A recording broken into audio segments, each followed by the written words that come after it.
பாம்சரன் அப்படியே பிடிச்சிருந்ததுன்னா பெரிய செய்தி ஆகாது. சுட்டு பிடிச்சாங்க. எதுக்காக சுட்டு பிடிச்சாங்க? ஆம்ஸ்ட்ராங் படுகொலைக்கு பழி தீர்க்கறதுக்காக இவர் இருந்தார்.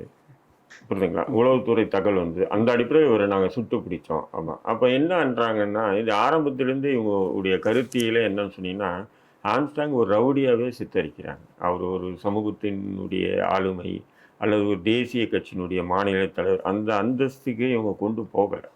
திமுக மற்றும் திமுக ஊடகங்களை நான் சொல்கிறேன் தொடர்ந்து குறிப்பிட்டு.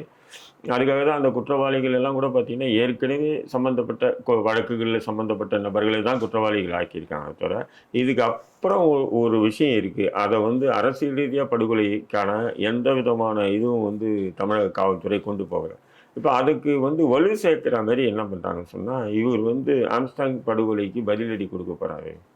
அதாவது ஆம்ஸ்ட்ராங் படுகொலைக்கு சமாஜ்வாதி கட்சியை சேர்ந்த யாரோ சிலர் பதிலடி கொடுக்குறாங்கன்னா லாஜிக்காக அது ஒரு அரசியல் ரீதியாக போயிடும். புரியுதுங்களா?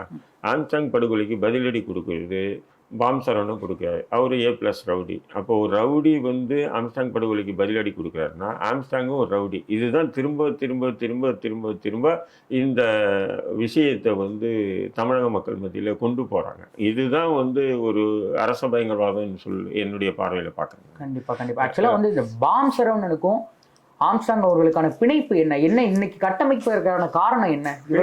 பிணைப்புன்னு பார்த்தீங்கன்னா ஆம்ஸ்ட்ராங்கும் பாம்சரனும் ஒன்றா இருந்தாங்கன்னா அப்படி ஒன்றா இல்லை. அதாவது பாம்சரனுடைய அண்ணன் வந்து தென்னரசு வந்து பகுஜன் சமாஜ் கட்சி மாவட்ட செயலாளராக இருந்தார். அவர் படுகொலை செய்யப்படுறாரு அப்படின்ற ஒரு காரணம் தான் நம்ம சொல்ல முடியுமே தவிர,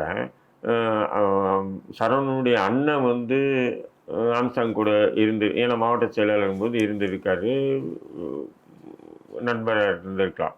ஆனால் பாம்சரனுக்கு ஆம்ஸ்ட்ராங் ஏன் இப்படி ஒரு கொக்கி போடுறாங்கன்றது எனக்கு தெரியல. ஏன்னா அப்படி ஒரு கட்டமைக்கிறாங்க. ரவுடி பசங்கனால தான் வந்து ஆம்ஸ்ட்ராங் படுகொலை செய்யப்பட்டார். அது ஒரு குறுகிய வட்டத்துக்குள்ள. அப்போ அந்த வழக்கெல்லாம் என்ன ஆகும்? அவ்வளோதான், முடிஞ்சுது. ரவுடிடா, இன்னொருத்தர் ரவுடி அடிச்சிட்டான், முடிஞ்சுது.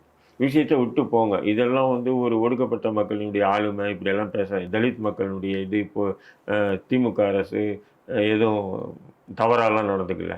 புரியுதுங்களா உங்களுக்கு? இப்படி வந்து தொடர்ந்து இது கட்டமைக்கிறாங்க.